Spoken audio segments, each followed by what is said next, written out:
Go ahead, Sarah, thanks. Hi, thank you. Thank you everyone for joining me today. My name is Sarrah Christensen. I'm a practicing astrologer, and you can find me online at my website, onesagesview.com, or Facebook or Instagram. Today I'm going to be speaking about solar arc techniques for quick and meaningful astrology readings. The reason I wanted to do this particular topic is there's a lot of folks who may be wanting to practice their astrology quickly at a coffee shop or with a family member, and this is an excellent way to kind of work the skills of the technique that you can quickly get into conversations that invite for maybe a longer reading. And as a practicing astrologer, the way I built my practice and the way I'm building my practice is by going to holistic fairs and psychic fairs, and you will rent a booth and sit for readings, and the solar arcs are a great way to get started on the conversation. So here we go. So with accurate birth times, many folks who are coming in do have that. There's a few who will come to a fair that don't have their accurate birth time, and I encourage people to go get their accurate birth time, because it does make the astrology better in how we perform the delineation of their chart. So solar arcs quickly get to the significant life events, and basically looking at bringing a planet to one of the angles, or either going to the ascendant or to the descendant, which is opposite the ascendant, or towards the midheaven, or the IC. And that's kind of the first focus I take. Without a birth time at a fair, I usually will do like the noon time of the chart, putting the sun on the midheaven, and that's an easy from a local standpoint of the place that they were born.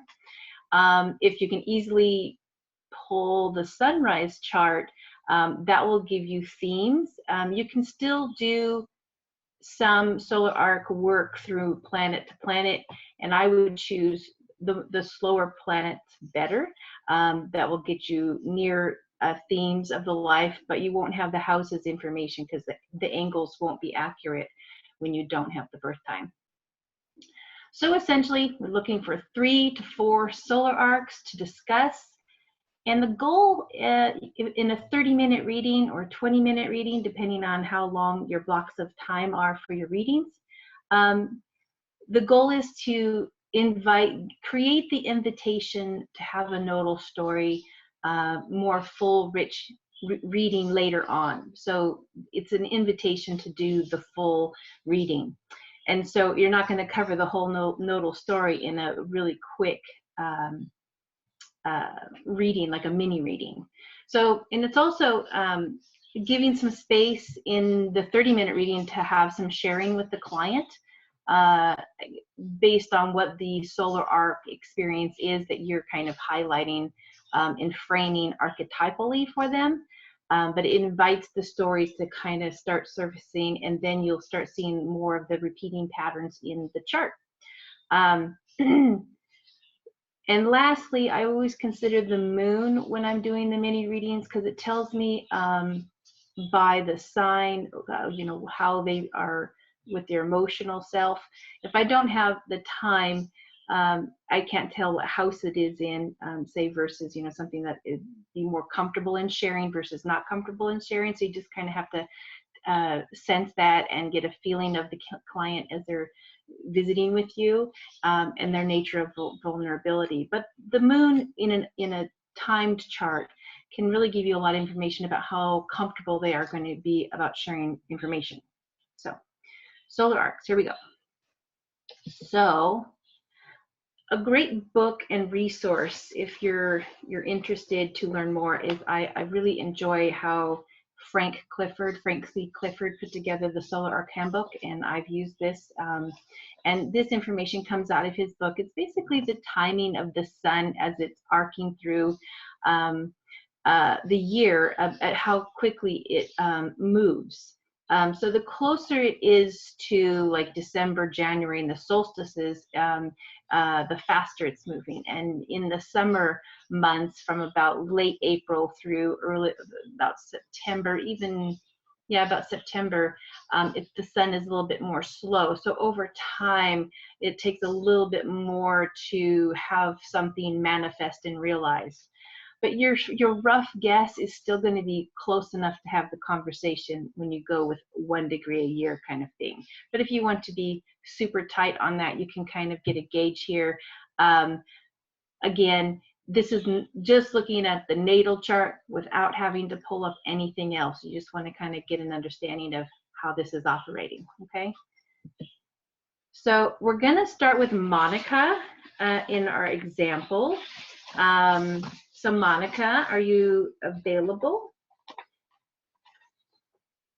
with your? Yes, I am. Hi. Okay. So sorry, I got this turned around a little bit here in my notes. 1 second. I reversed my order on accident here. Okay, so let's start off with Monika's natal chart here. And what I want to look at is what planets are near an angle, and we can see that she has the Sun, Mercury, and Jupiter and Mars down there in the 3rd house approaching her IC. Her IC at 13 degrees basically, and 36 minutes, and then the midheaven has the moon and Neptune at the top of the chart there. Don't see anything in the 12th that would come to the 1st, and we only have the lot of fortune in the 6th, and I'm not going to address that. So I'm really kind of looking at the planets that are in the 3rd, because they're going to give me, just from going to an angle, some information. The other thing that when we have a good accurate time, but even when you don't, you want to kind of take a look at what Saturn is doing, and we can see Saturn is in her 1st house, and it definitely has an interesting connection by opposition to 2 significant outer planets. So we're going to bring that in too. So the first step I want to take is the Sun. So the Sun is going to take about 7 years to get to the IC. And the IC is 13 degrees. Can't see that on this particular chart, but that's what it is, 13.5. Her Sun is 6 degrees, 58 minutes. Now the Mercury, some people may start with the Mercury, but the thing is that's only 7 to 13 is 6. So we could use that, but they're so close. The Sun is more significant in its weight in the chart, so I would probably just go with the Sun. And realizing that the Sun is important from the ego expression and that sense, and it's going to be something related to family. And then the Jupiter is about 7 to the IC, so we're going to look, 3 degrees and a half to 13.5. That's 10 years old. So I would want to invite Monika. I'd probably step into the conversation with her. It's okay, got a Taurus Sun. It looks like something significant in the family was happening at age 7. And maybe even pull in the Saturn here and say 3 degrees there and 11 degrees there. So that one's a little bit more. That's 11 and 45 minutes to arc to Pluto. So 7, 8 years old. So then I would invite into the conversation. It's like, tell me about what's going on with your family about 7, 8 years old, and then again at 10 years old. So we start off like around 7, 8 years old as the kind of the first step in. And you're inviting the conversation around the family because there's something significant by that timeline. And we see that it is something related to family, the Taurus. So that kind of brings in the Venus, but I don't have enough information to fully go there yet. I'm really just looking for major life events, and the Saturn is something that will materialize for her from a first house to going into the second, but it's bringing in the rulership. So it's their self-identity is being affected here. And there's 12th house because Saturn also rules the 12th house. So I'm kind of like looking to see what that shift is in an identity and inviting in the conversation. So if you don't mind sharing, Monika, let's talk about what kind of occurred around 7, 8 years old to start the conversation. Okay, thank you for inviting me and letting me be here. Yeah, well, something like my whole life was shaped at that time because my father went to buy a pack of cigarettes, and he crashed his car, and he never came back. So that was a major event in my life. Mm-hmm. So that really started a kind of a big change up in your self-identity. Yes, and then I started making a lot of decisions by then. My mother was taking care of us, and she just like kept on working, and I have like younger siblings, and she sort of like gave me all the weight of raising them. Not that she was not around, she was around, but she saw me as a very capable of all her siblings, all her children, although I was not the oldest one, I was the second. She gave me a lot of responsibility, and I sort of took it, like I said, don't worry, I'll take care of it. And I did, I carry a lot of weight when I was growing up.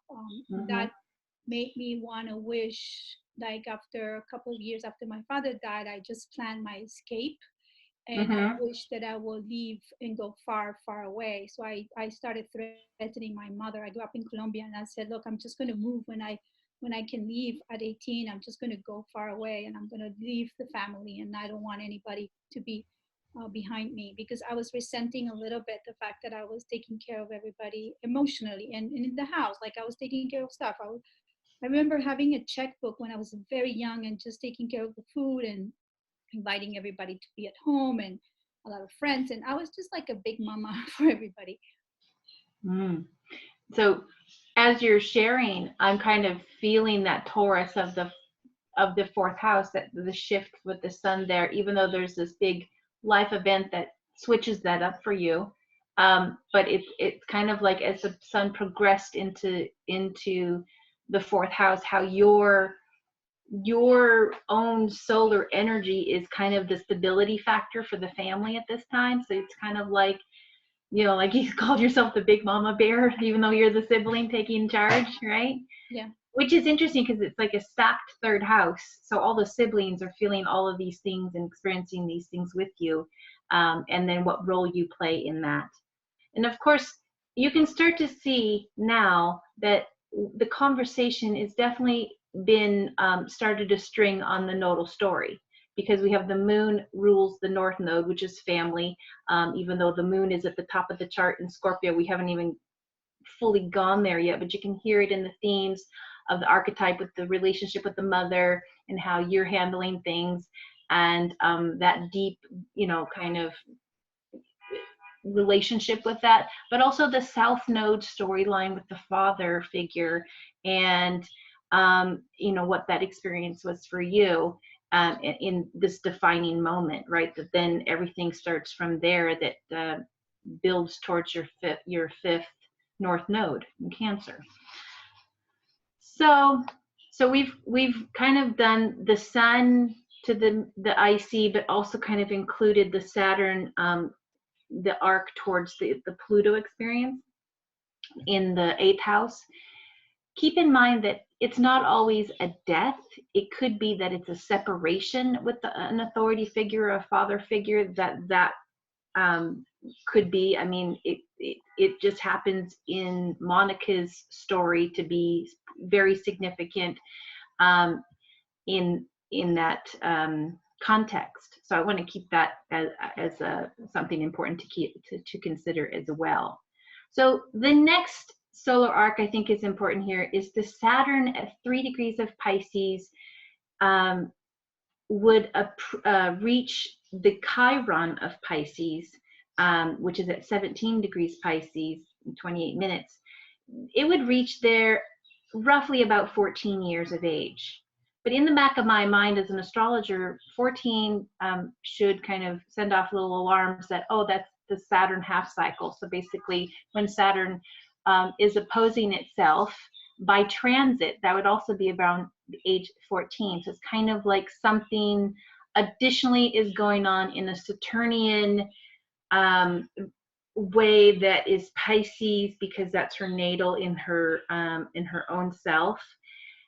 And because the Uranus is at the midheaven, it's kind of something to take into consideration here. How is she going out in the world publicly, and what's their public life like? You know, how do people look at Monika based on what she's maturing at this point of age of 14? And what is she finding in the world? Scorpio on the midheaven, right? So I would, want to go into, okay, Monika, what happened when you were 14, and was it scary? What was going on? Where did it take you? Because Pisces is also ruled by Jupiter, so we want to take a look at that. Well, I started, since I was plotting my escape, I started like learning languages early on. And I knew that if I had to leave Colombia, I had to like know how to get somewhere and be able to communicate.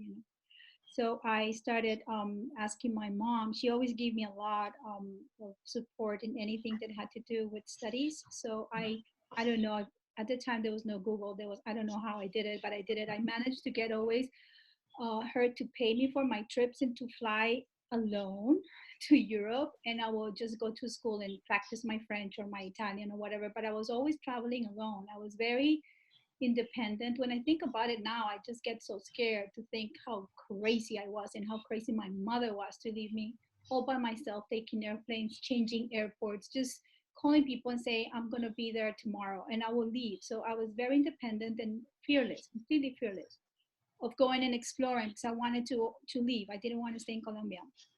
Awesome. And that's so interesting. That's quite an extraordinary adolescence to go so far away, and for good, long duration. And so it's kind of like the responsibility of Saturn, but also that you're escaping in that as well. So now we're looking at the Jupiter as well in the lineup here of the solar arc to the IC.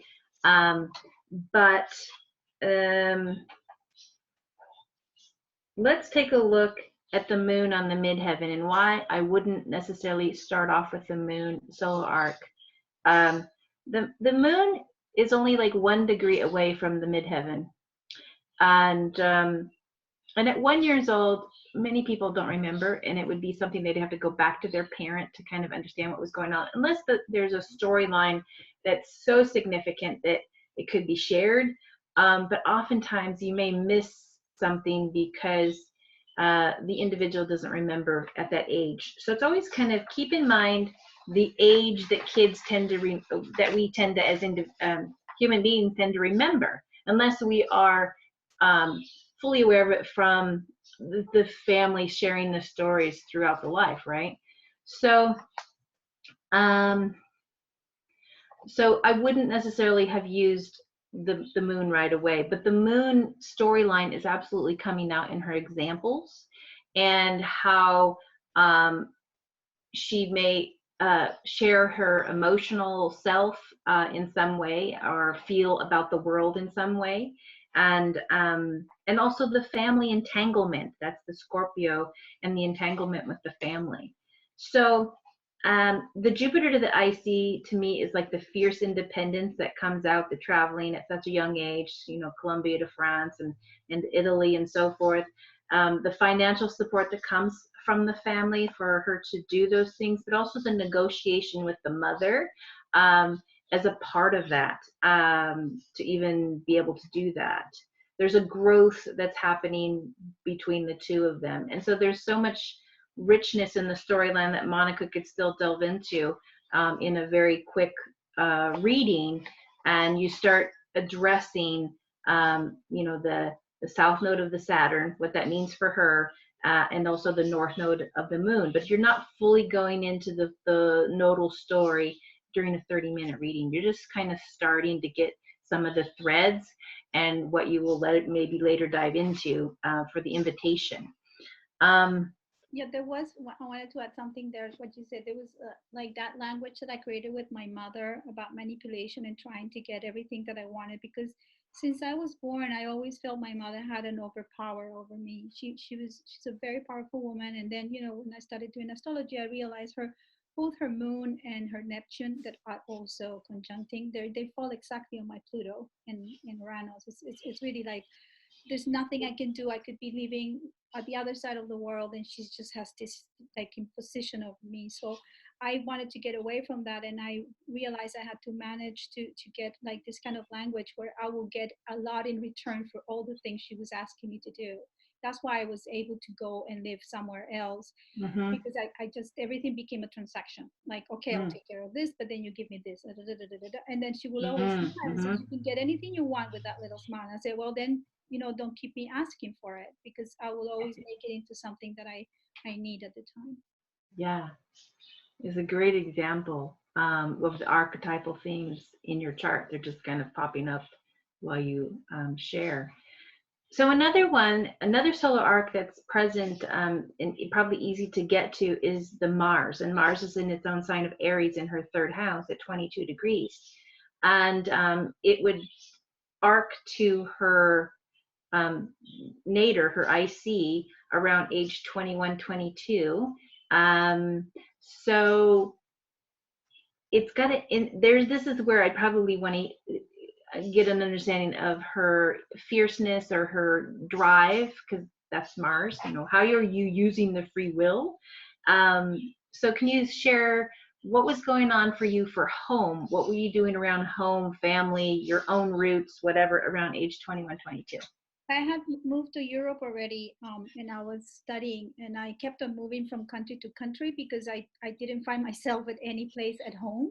Like I would go to Italy and go like, oh, this is not what I want, and then I would go to Paris, and then what happened around that age, I was living in Paris, and my mom started shipping my siblings one after the other. She was like, oh, they're gonna stay with you for 2 months, and then one day I wake up and they're all living in my house. We're like four there, and I'm like, hell. So I remember I said like, all right, I'll just leave them here, and I just booked myself a ticket and I went to live in London. And I said, anybody that crosses the channel is gonna be, gonna die. I'm just gonna kill them. So I wanted to be very independent. I wanted to create my own sense of home. And for me, home until then had been taking care of somebody. So I just wanted to find my own place. And it took me a while, a long time to find my own place inside. And it had nothing to do with family per se. Yeah, yeah. So it's interesting that it's the siblings that you're like, I'm cutting it. Though it was set up because of the mother, hey, they're coming over. And yet from the third house, the arc of Mars into the fourth house, and how you're like, no, I'm separating from this. And that would have that relationship. Like, I'm drawing the lines right now. These are the boundaries. Siblings, don't cross them.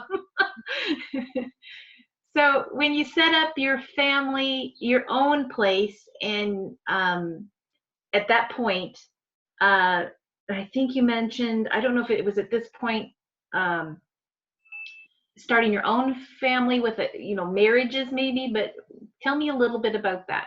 Well, okay. One of the things that I decided early on is I was not going to be a mother. I Mm-hmm. just was not going to do it. I wanted to pursue my creative side, and I thought I'm too intense to try to do two things at the same time. Mm-hmm. And so I didn't. I started immediately merging into my relationships. So I would like find people very similar to my mother that they will like overpower me, and I completely merge into them, and then establish a long-term relationship until one day I wake up and I go, what the hell's going on? And then I start running. I that happened to me several times. I have two failed marriages and like three very long relationships that are just like from the moment we met until the moment we separated, it just all happened in a second like this. So it took me a while to realize that I was kind of like always trying to set myself free, but I was always falling into the same pattern of codependence. There's a lot of codependency in my family, a lot, Mm-hmm. and a lot of guilt and victimhood because of the failing figure of the father. I just didn't know how to deal with that. Mm-hmm. Mm-hmm. Fascinating. So because your fourth house ruler is in the fifth, and as part of the ninth, it kind of makes me see the tie between the family and the international living internationally. There's that. But the Venus in the 5th is also your creative. And she's kind of also involved in a yod, a kind of a loose yod with Neptune at the top of the chart, Mars in Aries, and Venus in Gemini, and Neptune, basically, I'm tying that into a yod, even though it's kind of 4 degrees away or so, 5 degrees away from more of a pure yod. But it's a big planet. So how does your public life bring in the creativity? What do you do? It took me a while to get there because I was always very driven, and I did a lot of stuff. I studied fashion design, and then I went to photography, and then I went back to Colombia, and I went for 2 weeks, and I stayed for 4 years, and I was almost thinking that I was going to be a failure because I had so many interests that I was never really pursuing one alone. And then it was through one of my relationships, loving relationships, that I met somebody who was an artist. And the interesting thing about this is, like, we were born the same day, the same year, different hour, different place. And I completely fell in love with him. And by being together, and he's an artist, I just fell in love with myself, and I understood the capacity that I had in order to create. And I moved to New York 25 years ago, and I said, I'm going to be an artist. And I just came here and I started being an artist. I did not go to art school. I didn't want to study to be an artist. I just wanted to be one. So it's taking me it's taking me less than 25 years. But throughout these 25 years, I managed to be, I live off my work, and I show regularly, and that's what I do. And I just channel all the energy, my emotions and everything into the creativity and making things happen. And, that's how I do it. Awesome. Those are great examples, and I hope that folks have been able to take a look at how the solar arcs that we've introduced, just a few here, can bring up so much information and material. And then at the end of a reading in 30 minutes, you can invite for a longer reading that gets into the nodal story. And you have bits and pieces that a person may have an emotional touch with, and that they definitely, usually when they're kind of trying to resolve that and heal something, that you do want to dive in and find out about that. So thank you, Monika, for your volunteer, and I'm going to go on to the next person so we can keep pressing forward. Thank you so much, Sarah. These examples. Thank you. All right, Carolyn, you're next. Hi, Sarah. Hello. All right, so when I looked at Carolyn's chart, I saw a lot of planets in the 6th house that would arc up to the descendant line, which would be opposing her ascendant. And those are where I pretty much started with. We had a couple of things when I was considering this. She's an Aries rising, so she's got a cardinal axis, with the Aries Libra on her ascendant descendant line. So I knew that it would be pretty powerful kind of things happening at the angle, and even maybe more like very quickly happening at the angle. So with the Neptune and Neptune in the Libra, it's 4 degrees away from the sun, so it may kind of fold over to the experience with the sun when it hits the angle. But I would say that there's going to be kind of 2 different moments when it hits the angle that we want to take a look at. And then the moon there is in Virgo in the 6th house, 26 degrees 41 minutes, and when that arcs to the descendant as well. So it's basically her descendant or ascendant descendant is 28 degrees 45 minutes. It's kind of at the very end of the signs there. And so from 12 and a half degrees to 28 is basically 16. So my first question is, so Carolyn, what happened that was really confusing at age 16 that you came, that you had to address, or that you felt like it threw you off track? And it maybe had to do with some relationships, but it's basically a disruption, because an Aries who gets thrown off its track with something that it's working with others can be, it takes time to like for figuring that out. And Aries is intent is usually wants to do it right now and get in there and get, go towards whatever it wants to go towards in using the free will.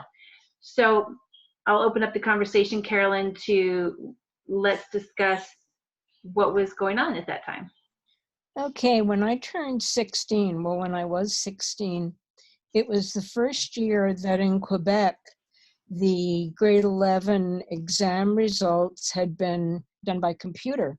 And like computers do, the computer didn't work. It didn't log any mark over 70. So the results that we got back were not valid.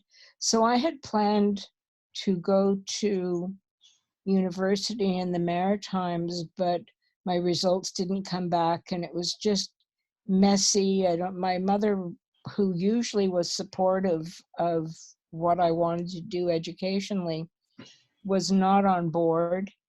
And after a month or so of trying to figure out what to do next, I decided to go to grade 12 in Montreal, and it was a big upset. I was like a suburbs kid, and I went to a high school not terribly far from where I lived. I walked, and all of a sudden I'm getting up at 5:30 in the morning and taking the train downtown and walking to the high school of Montreal.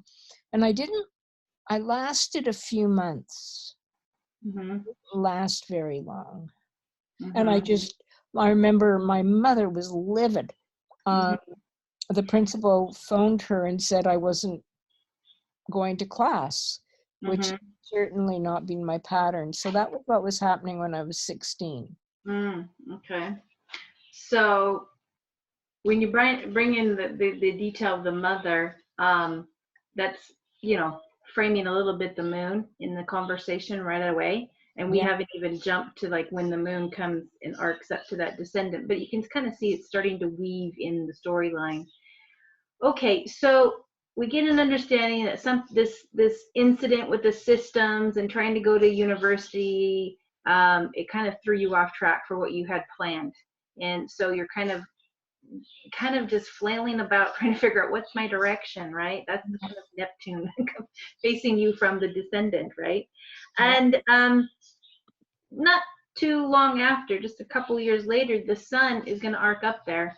And when the sun in Libra, you're going to have a different experience. There's something that's a little bit more warm and sociable about sun in Libra, right? So what's going on about, did you meet someone at that time, or what's going on with you at the age of 20 when the sun comes to the descendant opposite your ascendant? So when I was 20, by that time I'd got into university. And when I was 20, I joined a sorority, and it was a very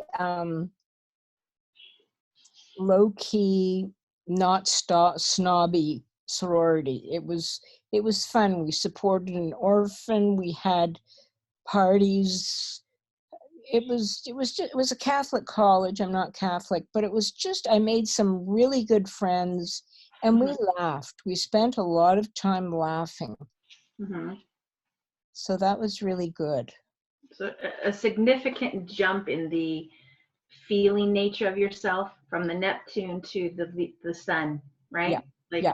Yeah. And so we can see this strong just difference between these two different solar arc moments. And of course, the sun rules part of the fourth, but it is the ruler of the fifth house, right? So it has the nature of that ego, getting it starts kind of, and the Libra ruler is in the fifth as well. So it's kind of very kind of two things to make it feel good. So with that, we have Saturn also in the fifth. So I kind of, from a solar arc conversation, I'm not looking exactly at what's happening with Saturn right away in the solar arc. I'm more looking at Saturn's in the 5th. It's in the earth sign, a feminine sign, and it's also the ruler of her 10th. So her creative is something that she's going to shape over time, and it may be what she works with. And so that can be part of your conversation in a very brief reading. And because she's talking about university, you may dive into that in a very brief, like, what did you study, and that can give you some information about the Jupiter maybe. But it's kind of the solar arc initiates the first conversation, then you start seeing where the rulers are and what those conversations are for a brief reading. The nodal axis for Carolyn is in the 1st and the 7th, so it's always about her self-identity and how it is related to that Venus in the 5th, right? But the South Node ruler is on the South Node, and it's in Scorpio. And so there's, to me, a very sensitive nodal story that Carolyn has and carries, and it may be more than likely too sensitive to bring up within a very public space. But to me, that's the invitation for that. Maybe for the longer reading that would conclude a 30-minute reading at such an event. The Saturn is, let's see here. There we go. And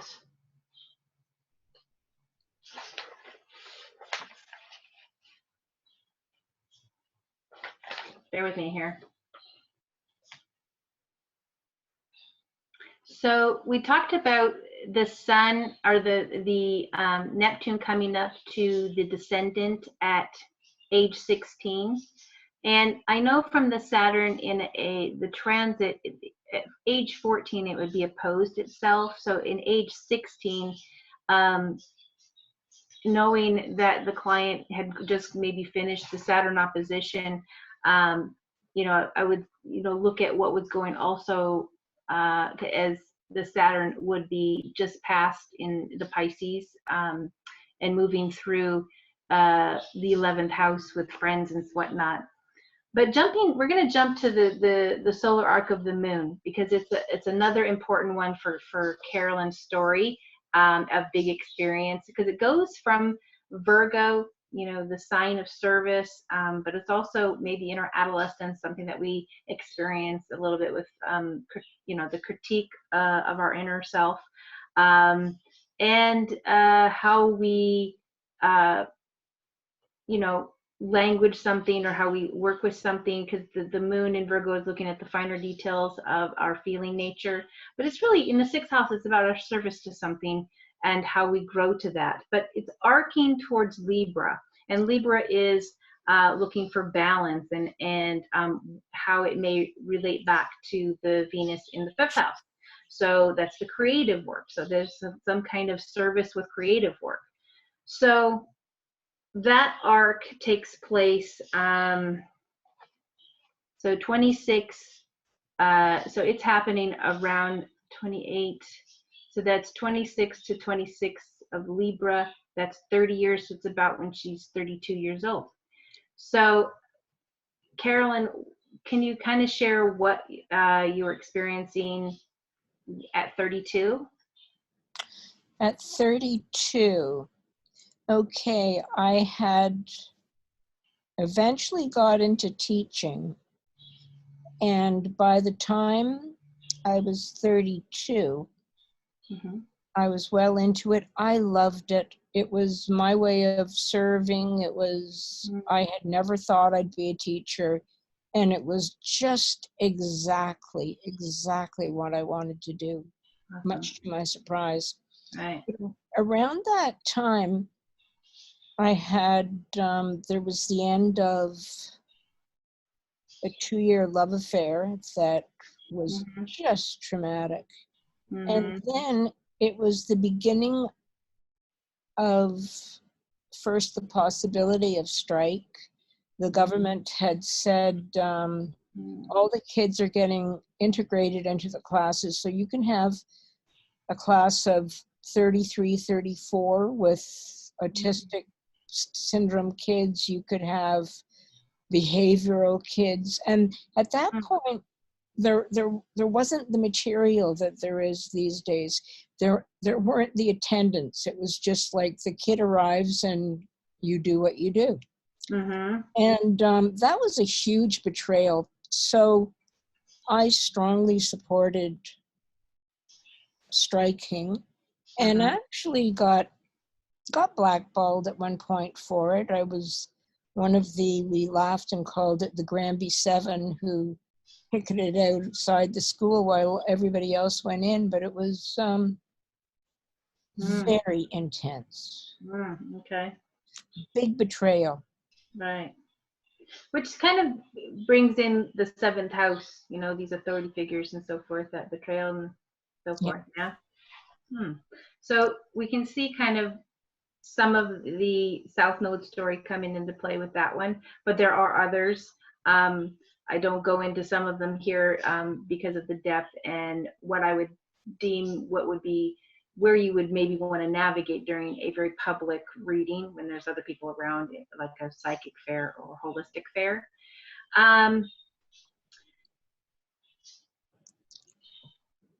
The other one that I want to bring up was at age 22 years. Yes. And that's the moon is in Libra opposite the ascendant, Virgo to Libra. We talked about that, but it's also I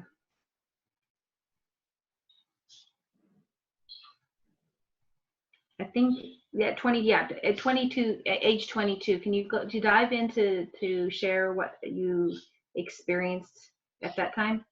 Yeah. I am just going to say that my life has been a lot about betrayal, and certainly during my last year of university, I was betrayed by a professor long before Me Too was ever a thing. And so anyway, I had been working for him, and I had made a little bit of money, so I decided I'd go to Europe. And again, my mother says, don't go by yourself. So I went, okay. So I went on a camping tour, and I met this Australian girl, Kathy, and we had a lot of fun. So yeah, that year it was intense. Right. What's interesting about the moon is that it's also the ruler of your fourth house. And when you were in Europe, what was happening related to home? Like how does the home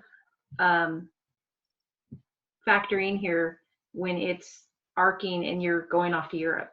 Well, after the camping tour, Kathy and I came back and stayed in London and worked for the winter. And we decided that we were going back to Greece, to the islands, to get warm, because we froze in London. There was no heating worth having. Right. And people yelling at you if you turned on the electric heater because it was so expensive. So I left, I had said that I would go to Greece with Kathy, and I had a boyfriend, a pretty serious boyfriend, and I decided I was going anyway. And we went back and we hitchhiked on the Greek islands. We had a great time. And then she met somebody, and all of a sudden I was on my own.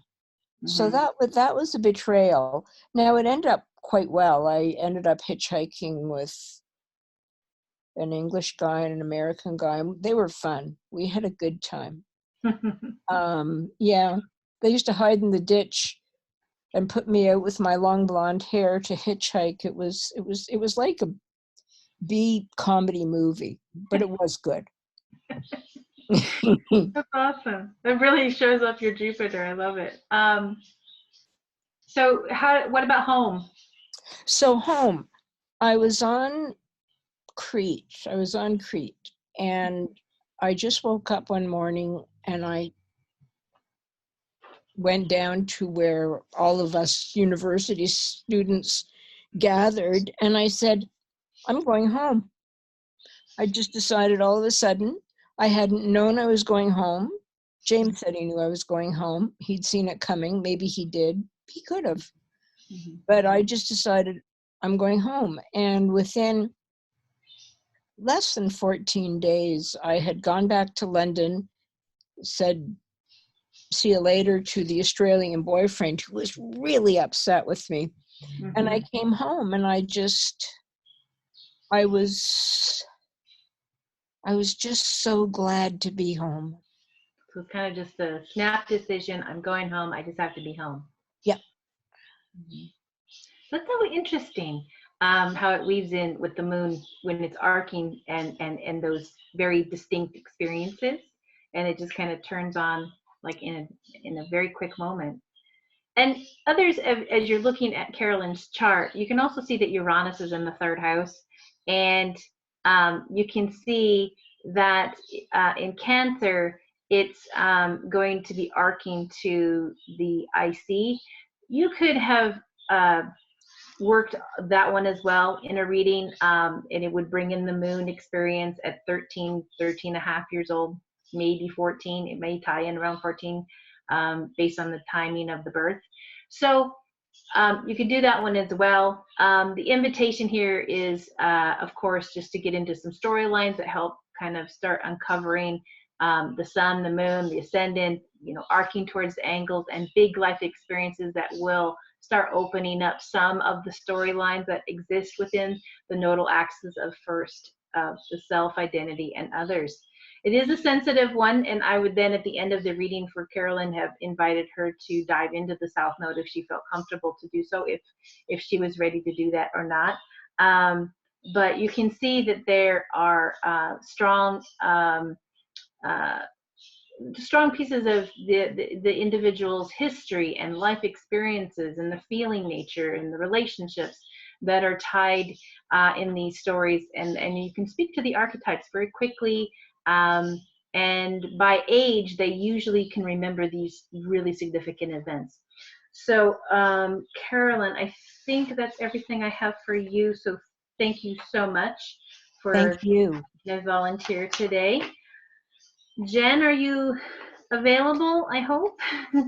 Yep, I'm here. Awesome. Okay, so let me just jump to Jen's chart. Here's Jen and Jennifer. Yep. So let me see here. All right, so looking at Jen's chart, we have a lot going on in the 11th, and there's also some planets in the 6th house, and also just a couple in the 12th house that we can look at for arcs. The moon to the ascendant is the one that jumps out with a little bit of distance to give me some information that she'll probably remember. And so the first step I would go is, okay, we know that her rising sign is Cancer, and it's at 0, the ascendant is 0 degrees 31 of Cancer. So basically, excuse me, the moon is arcing to that ascendant, and it would be about age 17. And so what goes on at age 17 for you when around your identity and maybe even family, but maybe identity and your feeling nature? So for me, I was going off to university, and so I literally wanted to change in the way I framed how, I guess, the way I thought about the world, and the way I interacted with the world from an emotional standpoint. I mean, up until then, I was pretty much detached and shut down emotionally. So I figured, because of this change in the environment, I figured I wanted to change it altogether. So it sort of went along with the environment as well. And so right away, figuring out that there's, kind of a big shift going on with your emotional self and your environment, your emotional body. We'll see that Jupiter and Uranus are a bit opposite, off a few degrees from the moon in Gemini. So I want to kind of look at age 20 and 22, when the Jupiter is ascending to the descendant line, which would be opposite your ascendant. So it's kind of, what is it telling us about relationships that you may come into contact? But also, because the sixth house is so significant with Sagittarius, and yet it's intercepted, it may be a little bit harder to get to and understanding as an individual with an intercepted sign like that, with the ruler actually in that. So it what was happening for you at age 20 that was significant with other people coming in your awareness that are more the authority, like, because of Capricorn? Well, it's more like, so at age 20, I met my roommate, which sort of became my sort of family in some ways. And so at age 20, we met, and I guess I sort of took care of her. So I think it was more like I was playing almost like the parent role with her. And sort of just trying to take care of her emotionally, since she was sort of going through stages of depression at that time. And so I think by age 22, we actually moved together into an apartment, and sort of, I mean, in some ways, because of her, I guess, emotional state, it sort of consumed my life at the same time. Yeah, so I think that's the change from sort of moving away from family, but at the same time it is going into family still. Right. So another arc that I see in your chart right away is the Venus. The Venus would arc to the ascendant by age 26. What was significant about Venus?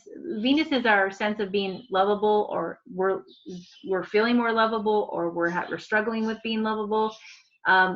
What's going on with you that you might doubt your lovability at this point? So at age 26, what happened with my roommate, or that sort of family type of relationship, was basically she got a boyfriend, which then sort of completely flipped my world around, because up until then I've sort of took on taking care of her, and basically she sort of stuck around, all like sort of part of my social circle and everything. So I had to sort of break free from that and sort of let go of everything, and sort of reshape my own values of what's happening in my own life. So it sort of goes into that whole identity and sort of reevaluating that identity, as well as sort of letting go of old things that didn't really, I guess, work in some ways. It's like letting go of that codependency at the same time, I guess. Yeah, okay.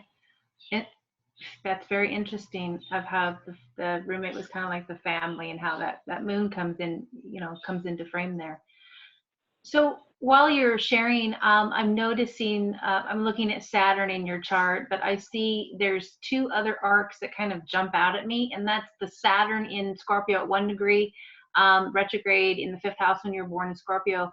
And you have Mars opposite 8 degrees in Taurus in the 11th house. So there's a significant moment, Saturn, that is arcing at age 7, because that would bring you to 8, to be opposite around age 7. But in addition to that, the Mars would arc by 7 degrees to the Mercury. And the Mercury is the ruler of your moon, which the moon rules the ascendant. So this is very significant. So can you tell me what's going on at age 7 that is about the body, about maybe what you're dealing with, very, very difficult because of the Saturn involved here. And yeah. So around age 7, so I'm legally blind, so my sight sort of started deteriorating around age 7. It was the first, I think, the first signs of when they started detecting there were some issues with the eyesight. So I think by age 7, it sort of started progressing, and I guess that would be sort of more the Saturn sort of taking over and sort of bringing in that difficulty, I guess. And the Mars is, you know, Mars is the ruler of your sun, and that's kind of your solar energy. That's, you know, the essence of yourself, and it's coming to the Mercury, which is the ruler of your moon. And so there's this, you know, struggle with the eyesight, and so you're kind of dealing with that. And then, you know, that's like a key development moment at 7. And then again, age 14, the Saturn will be opposite Saturn natally. So then it's like right there, just past the sun before it hits the Mars, right? When it is opposed your Saturn by transit. So does it continue as being challenging at 14? Yeah, so I mean, between 7 to 14, it was sort of years of trying to figure out what was happening with my eyesight. And by the time I was around 12, 13, they've sort of finally diagnosed it, and I was sort of dealing with the aftermath of it. And so by, I think, around age 14, I had sort of developed another condition where I was starting to sort of have something called narcolepsy, which is like a sleeping disorder. And initially it was just sort of like, oh, I wake up in the morning, I'm tired type of thing. So it's not very evident, but as my life has progressed, it's sort of gotten worse. And they finally, by the time I think it was like 30 something or 20, like late 20s, they finally figured out, oh, it was this condition called narcolepsy. But it wasn't until like it wasn't something that was sort of right away evident, but I think tracing back, that was sort of the time where it started happening.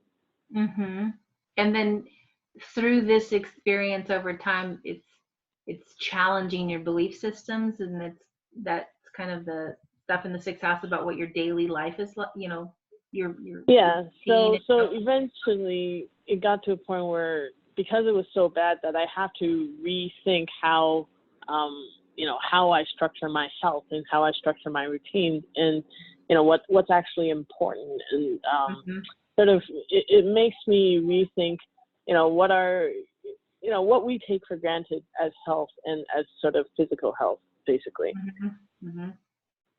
So you're really getting a very close look through your emotional experience, the emotional body, the experience, and really kind of, what do I feel about this? What do I think about this? Because the Mercury ruling the moon, right? And how then you're thinking about that. And then how that shapes, you know, what's happening in my unconscious mind, or how I need to be alone, or how I come out in the world. And really getting this unique experience being framed, and how your daily life is shaping the beliefs, and so no one can tell you what that is. You're gaining a lot of information about your body, and how the systems of the body, but through the facts. You know, the moon wants the facts, right? And how that's working. So there's another arc that's upon you now, and that is Chiron coming to the Ascendant, and or maybe last year, and let's see here, the 25 to 5 to finish off Taurus, or 4.5 basically, and then another 30 through, so that's what, 35-ish, 30, 34, 35, so 35 and a half. So so that tells me that Chiron is coming to the angle there, and so you're experiencing that now, probably moving through some of that information, or have been in the last year, learning more about the systems.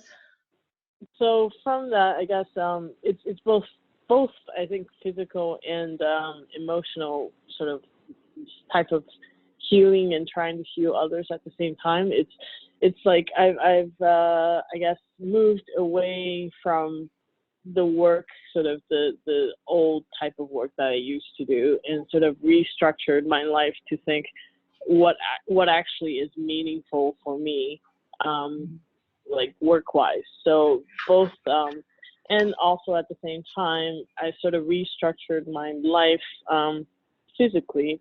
So I started getting into more exercise routines and understanding what actually works for my body, rather than just the average exercise 3 times a week and you're okay, which doesn't really work for my body. So it's going through that understanding and learning of, okay, what actually does my body need, and sort of what's particular to me, rather than what's sort of given out as general information. Right. There's a very fine-tuned, specific thing going on. This is interesting. Let's see here. So from the solar arcs, we've kind of covered everything. This would be like during a conversation that would be a brief reading, we could jump into kind of how you've been working on the North Node of recent, kind of the breakdown of the information and the facts that help your body, right? Those systems, and how each one works for you, and how do you have to restructure. And then the South Node experience is the belief systems that you moved through, and what, how you idolized maybe certain relationships or things like that in the earlier years. And as you've grown to, see more of a reality of people with the Capricorn, right? Yeah, definitely. So like for me, I literally had to move through multiple different types of belief systems, from the most sort of sentimentality of things into more of the even like esoterics of understanding, okay, how does things work on a spiritual level? What does it actually mean to sort of co-create with the universe, and understand like a bigger picture and expand my mind from that, which sort of reflects, I think, that North Node at the same time. Right. The way that you have the intercepted signs with the Gemini and the Sag, where the nodes exist, it's kind of a very interesting thing to navigate, where some of us get to negotiate maybe a little bit more than you've had the opportunity to, where you have to make the decision, just right now I have to change this, and operate from the place of where your unconscious mind is. What is your personal truth, and you have to absolutely move there. It's kind of like an all or nothing, right? And it's kind of interesting how that is visible in the solar arcs of the planets that we've discussed, and yet there's a little bit more that you could dive into. Absolutely, doing a more in-depth nodal story and go into a lot more depth, right? So yeah, like for me, even the moon moving through from a very logical sense into a very emotional sense, I can actually feel that sense of difference. Because before I used to operate from a complete logic, sort of rationale type of mentality, and then I had to sort of relearn the whole emotional side to understand, okay, what does it actually mean to feel things, rather than explain things from a logical sort of line by line type of mentality. Excellent. Well, thank you so much, Jennifer. Really appreciate having you as a volunteer. Just about here to wrap up. One last Thank you. slide. Thank you, Jen. So just one last slide here. If you want to go into the finer details, you can find these in Frank C. Clifford's book, The Solar Arc Handbook, which he has out. You can get it online or at your bookstore. Basically, this is just a rundown of the kind of the 1 degree of life, and then he breaks it down into months and by the minutes of the arc, which I think is kind of nice if you want to go into that. But really, in a fast-paced reading at an expo or a fair that you may find yourself, if you want to jump into such things, you really probably don't have the time to go into this kind of detail. This is the more fun to exercise and practice, or if you're going to do solar arcs in a full reading, when you're at a fair, you have 30 minutes to jump into the details and start navigating a storyline of the archetypes for your client. And the whole goal is to initiate a connection and to speak to their, their symbolism of their chart, and offer some insights of validating their experience. And then that's then the invitation for maybe going into more depth as they wish. So thank you so much, everyone, for coming today. I really appreciate it. And thank you to my volunteers, Monika, Carolyn, and Jen. Thank you.